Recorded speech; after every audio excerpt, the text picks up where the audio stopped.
Well, hey there, young man. Come on over here to the garage. Pull up that stool and sit down.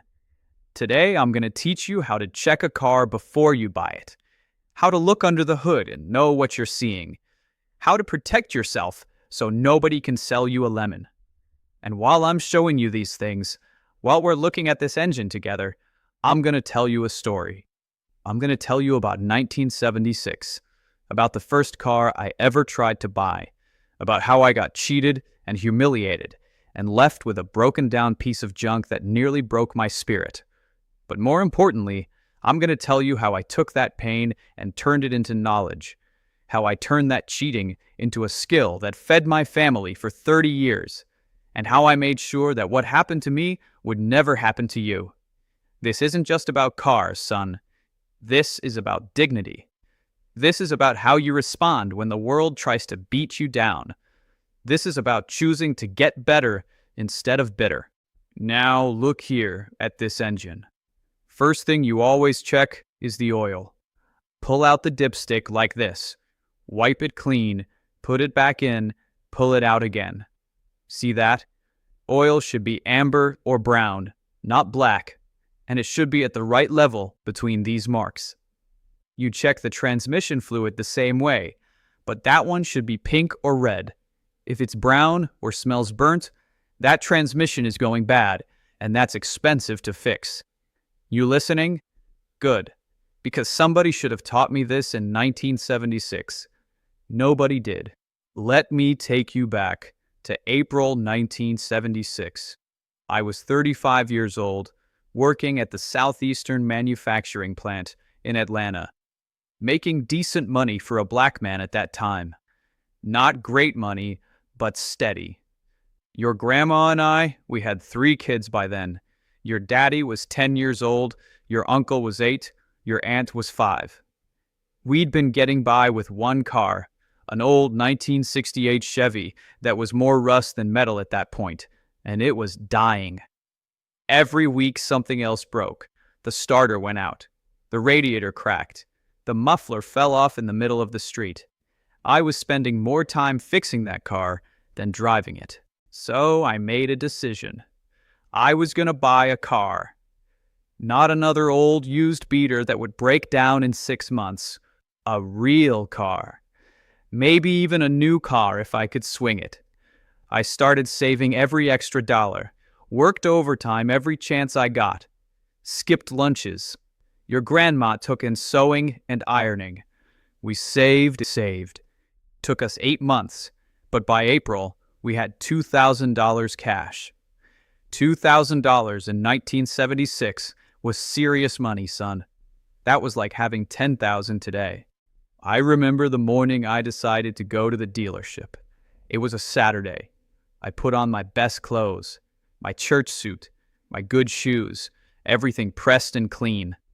I wanted to look like a man who could afford a car, who deserved respect. Your grandma was excited. The kids were excited. They thought Daddy was bringing home a new car that day. I had that $2,000 in cash in my inside jacket pocket, and I had hope in my heart. Real hope. The kind of hope that makes you believe things are changing, that you're moving up in the world. Now check this radiator cap. You want to do this when the engine is cold, never when it's hot or you'll get burned. Unscrew it slowly like this and look inside. Should be clean coolant, green or orange depending on the type. If you see rust or oil in there, that engine has problems. See how I'm teaching you every single thing? That's because nobody taught me, and I paid for that ignorance. I drove that dying Chevy to Riverside Motors, the biggest car dealership on the South Side. It was a huge place. Must have had 100 cars on the lot, all shining in the sun, with their prices on the windshields. I parked my rusty old car in the back corner, embarrassed by it, and I walked into that showroom trying to stand tall and confident. There were 4 salesmen in there, all white men in short-sleeve shirts and ties, sitting around drinking coffee and laughing about something. When I walked in, the whole room went quiet. All 4 of them looked at me, then they looked at each other. Nobody moved. Nobody smiled. Nobody came over to help me. I stood there for a full minute, maybe more, just waiting. Finally, the youngest one, couldn't have been more than 25, walked over to me real slow. Didn't put out his hand to shake.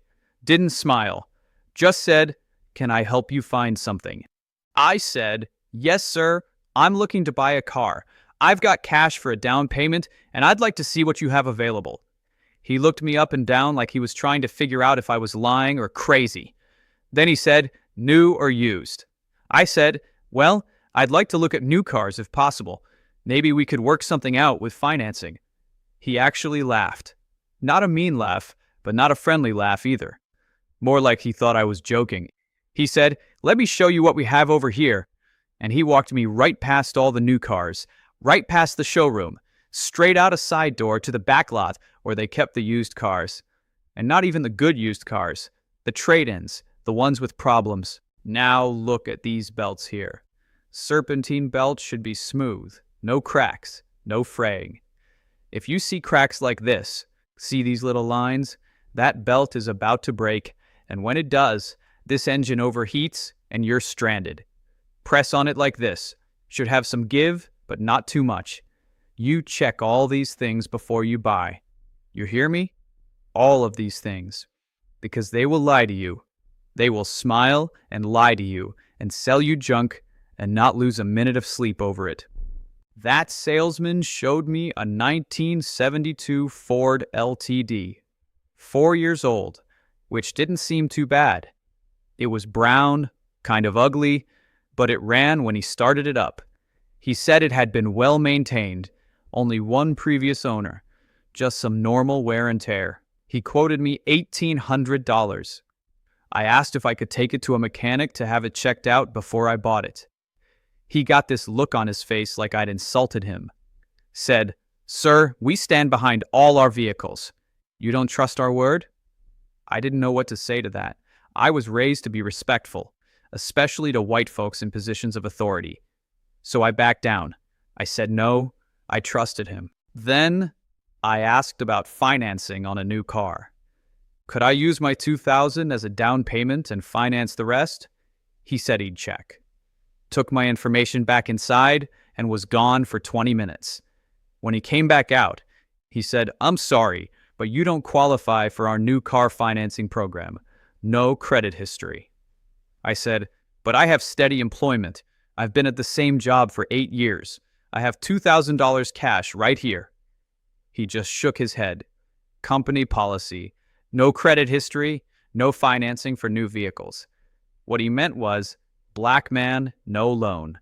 But he couldn't say that, so he hid behind policy. He said, "But I can get you approved for this LTD right here. $1,800. You pay $1,500 today. $300 financed at our in-house rate. You'll own it outright in 6 months." I fell backed into a corner. I needed a car. I had the cash. This was what was available to me. So I said yes. I said yes because I didn't know what else to do. I signed the papers. I gave him $1,500 cash. I drove that Ford LTD home, thinking at least I had something. At least it was better than the Chevy that was dying. Your grandma met me in the driveway. She could tell by my face that something was wrong, that this wasn't the happy moment we'd been hoping for. I told her what happened, and she didn't say much. Just hugged me and said we'd make it work. Your daddy and your uncle and your aunt, they were just happy to have a different car. They didn't know what I'd gone through. They didn't know their daddy had been humiliated and cheated. I kept that to myself that night. Now these spark plugs here. Pull one out like this. You need a spark plug socket for this. Look at the tip. Should be tan or light gray. If it's black and sooty or wet with oil, you got problems. Gap should be right here, between the electrode. You measure it with this tool. Wrong gap means engine runs rough, wastes gas. You learning all this? Good, because 2 weeks after I bought that Ford, 2 weeks, the engine started making a knocking sound. Deep, heavy knocking from inside the engine. I drove it to a mechanic I knew, old black man named Mr. Washington, who had a garage in the neighborhood. He listened to it for 30 seconds and shook his head. "How much you pay for this?" he asked me. $1,800, I said. "This car ain't worth $800, he said. "Somebody saw you coming. This engine got a cracked block. Hear that knocking? That's metal. This motor is done." I felt sick, actually sick to my stomach. "Can you fix it?" I asked. "I can," he said, "but it's gonna cost you $700-800 for a rebuilt engine. Maybe more." I didn't have $700. I just spent everything we had on this car, everything we'd saved for 8 months. And now I needed to find hundreds more dollars just to make this piece of junk run. I went home that day and I sat in my garage in that broken down Ford, and I put my head on the steering wheel and I cried. I'm not ashamed to tell you that. I cried because I felt helpless and stupid and cheated, and I didn't know what to do. Your grandma found me out there after the kids were asleep. She sat in the passenger seat and held my hand and let me talk. I told her how humiliated I felt, how angry I was, how I wanted to go back to that dealership and make them take the car back. She listened to all of it. Then she said something I'll never forget. She said, "You can be angry, and you have every right to be, but anger won't fix this car. Anger won't get our money back. So you have 2 choices. You can stay angry and feel helpless, or you can figure out how to fix this yourself and never be helpless again. Look at this battery. Terminals should be clean, no corrosion, no white powdery stuff. If you see that, you clean it off with a wire brush and some baking soda water. Cables should be tight, not loose, and you check the date on the battery. Should have a sticker or stamp. If that battery is more than 4 or 5 years old, it's going to die soon and you'll be stranded."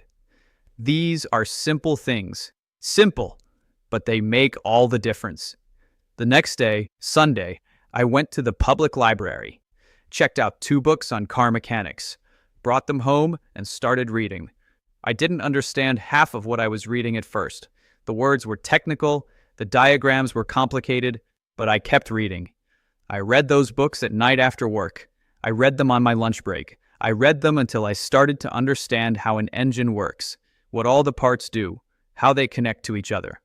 Then I went to Mr. Washington's garage and asked him if I could help him work on cars in exchange for him teaching me. He looked at me surprised. "You serious?" he asked. "Dead serious," I said. "I don't ever want to be cheated like this again. I want to know what I'm looking at when I look under a hood." He thought about it and nodded. "All right then. You can come by on Saturdays. I'll teach you what I know." So that's what I did. Every Saturday for 6 months, I spent the whole day at Mr. Washington's garage. I watched him work. I handed him tools. I asked him 1,000 questions. He taught me how to diagnose problems by sound and smell. He taught me how to use a socket wrench and a torque wrench. He taught me how to change oil, replace brake pads, rebuild a carburetor. And slowly, piece by piece, I started to understand cars. Not just understand them, I started to be able to fix them. With Mr. Washington's help and with parts from the junkyard, we rebuilt that Ford's engine for $300 instead of $800. It took us 3 weekends working in my driveway, but we did it. And when we fired up that engine and it ran smooth and quiet, I felt something I hadn't felt in a long time. I felt capable. I felt powerful. Not because I had money or because somebody had given me something, but because I had learned a skill with my own mind and fixed a problem with my own hands. Check these hoses. Radiator hoses, heater hoses, vacuum hoses. Squeeze them gently. Should be firm but pliable, not hard and brittle. If they're cracked or leaking or hard as a rock, they're gonna break and that engine overheats. Simple check. Takes 30 seconds. But it tells you whether the previous owner maintained this car or neglected it.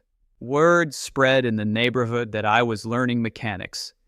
People started asking me to look at their cars, help them with repairs. At first, I did it for free, just to practice and learn. Then people started insisting on paying me something. $20 here, $30 there. By the end of that year, I was making decent side money fixing cars in my driveway on evenings and weekends. Money that helped us recover from that $1,800 mistake. 5 years later, in 1981, I'd saved up enough to rent a small garage space, started my own repair shop, called it Charles's Honest Auto Repair. I put honest right there in the name because I wanted everybody to know that nobody was going to get cheated at my place the way I'd been cheated. I charged fair prices. I showed customers what was wrong before I fixed it. I explained everything in plain language. I never lied about what needed to be done and what could wait. I treated every customer, especially black customers who I knew were getting cheated everywhere else, the way I wished I'd been treated in 1976. I ran that shop for 28 years. Put all 3 of my kids through college with money from that shop. Money from a business that only existed because somebody cheated me, and I chose to learn from it instead of staying bitter about it. You understand what I'm telling you? That dealership that cheated me, they thought they were taking advantage of an ignorant black man, and they were right. I was ignorant about cars. But they didn't take my dignity unless I let them. They didn't take my future unless I gave up. I could have stayed angry forever. Could have spent the rest of my life talking about how they cheated me, playing the victim. Instead, I turned that loss into knowledge, turned that pain into a skill, turned that humiliation into a business that served my community for 3 decades. Now look here at the exhaust. Car running, go to the back and watch the smoke. No smoke is good. Blue smoke means burning oil. White smoke means coolant leaking into engine. Black smoke means running too rich, wasting gas. Even the smoke tells you something if you know how to read it. You see? Everything tells a story if you pay attention. When your daddy turned 16 in 1982, I brought him to a used car lot just like I'm doing with you today. But this time, it was different. This time, I knew what I was looking at. The salesman tried his usual tricks, talked fast, distracted us, pressured us. I just smiled and said, "Mind if I look under the hood before we talk price?" He hesitated, but he let me. Took me 3 minutes to spot the problems. Leaking head gasket, worn belts, battery terminal corrosion, tires nearly bald. I closed that hood and said, "This car needs about $600 in work before it's safe to drive. I'll give you $1,200 for it, and I'll fix it myself." The salesman tried to argue, tried to tell me everything was fine. I just looked at him and said, "I've been a mechanic for 6 years. I know exactly what I'm looking at. $1,200 or we walk." We got the car for $1,200. Your daddy and I spent 2 weekends fixing it up together, and I taught him everything I'd learned. I taught him the same way I'm teaching you now, because knowledge is protection, son. Knowledge is armor. When you know what you're looking at, nobody can cheat you. When you know how to fix things yourself, nobody can overcharge you. When you understand how systems work, you're not helpless anymore. Look at this whole engine. Seems complicated, doesn't it? All these parts and hoses and wires, but it's not magic. It's mechanics. It's cause and effect. This part does this, which makes this part do that, which makes the car move. You can understand this. You can learn this. And once you learn it, it's yours forever. Nobody can take knowledge away from you. They can take your money. They can take your car. They can discriminate against you and cheat you and try to make you feel small. But they cannot take what you know. They cannot take what you've learned. I'm 79 years old now. That garage I opened in 1981, I finally sold it in 2009 when I retired. 28 years of honest work. 28 years of teaching young men in the neighborhood how to fix their cars so they wouldn't get cheated. 28 years of proving that what started as humiliation could become legacy. You know how many young black men I taught to be mechanics in those 28 years? 47.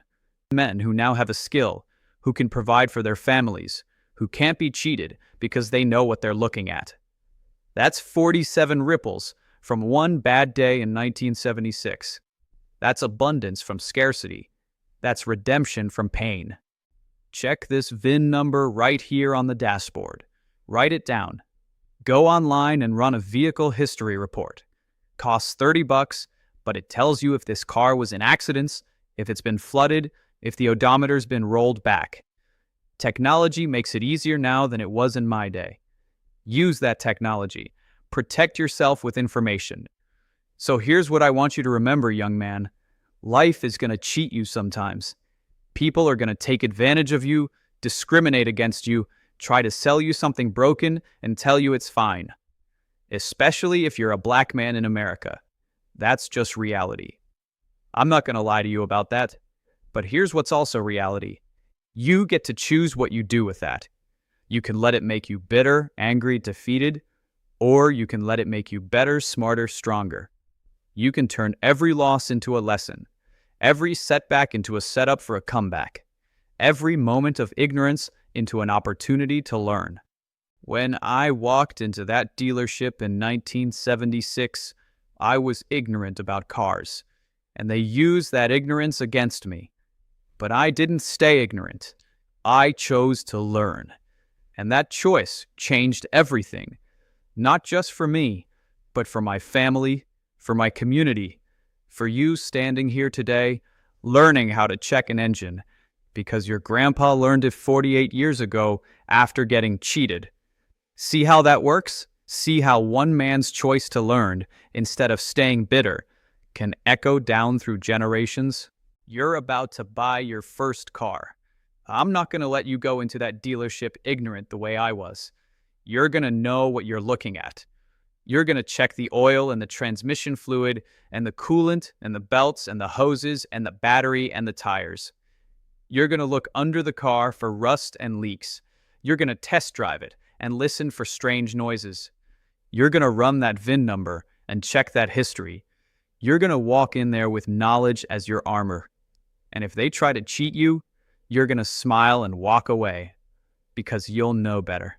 And someday, when you're my age, when you've got grandkids of your own, you're going to stand in a garage just like this and teach them what I taught you. You're going to tell them about the day their great-grandpa got cheated in 1976 and turned it into something beautiful. You're going to pass down not just the skill, but the lesson. The lesson that you don't have to stay defeated, that knowledge is power, that you can take the worst thing that happened to you and turn it into the best thing you ever did. Hand me that wrench right there. Yeah, that one. Now watch how I check this alternator belt tension. You see this?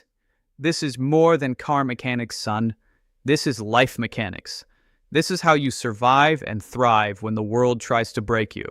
You learn, you adapt, you get better. And then you teach the next person so they don't have to suffer what you suffered. They cheated me in 1976.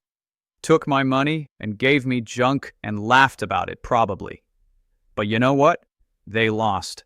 Because that cheating pushed me to learn a skill that fed my family for 30 years.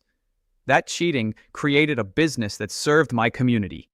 That cheating is the reason you're standing here today, knowing how to protect yourself. So who really won? The man who cheated me for $1,800? Or the man who turned that loss into a lifetime of knowledge and service and legacy? You know the answer. Now let's go get you that car. And we're going to do it right. With knowledge, with dignity, with power.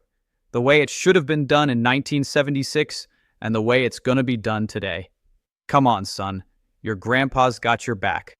And I'm going to teach you everything I know. God bless you, young man. Let's go make them respect us.